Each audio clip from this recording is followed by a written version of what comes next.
This is fascinating, David, because the Opel division and the associated Vauxhall unit of GM Vauxhall being based in the UK, Opel all around Europe, they don't make any money. So why on earth would Peugeot want these divisions?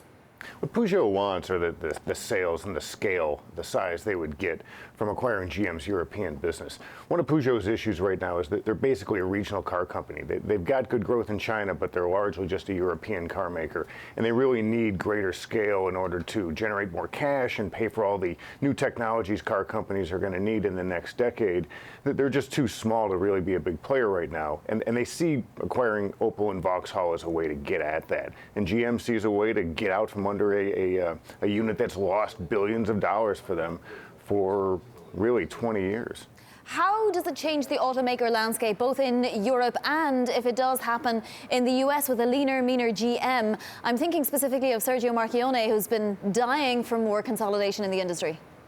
Well, this would be good consolidation in the industry because you would probably see some either factories closing or at least reducing capacity in Europe. And the big problem with the European business, particularly for GM, is you just can't get pricing there. Everybody's selling small and mid-sized cars and kind of small and mid-sized minivans and SUVs, and they just don't make very good margins. They don't get very good pricing because everybody's piled on top of each other in this cage match of a business over there.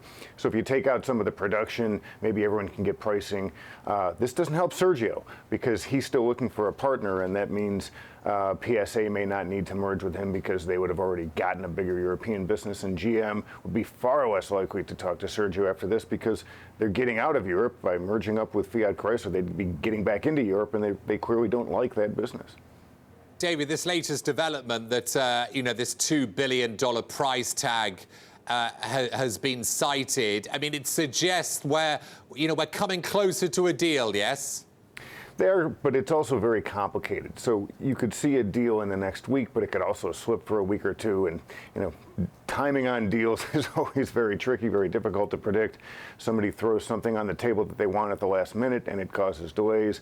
In this case, you have a lot of moving parts because you're going to have to smooth things over with 3 different governments because you've got factories and engineers in the UK, in France, in Germany. You've got Brexit as an issue. You've got the European Union and politics within that as an issue.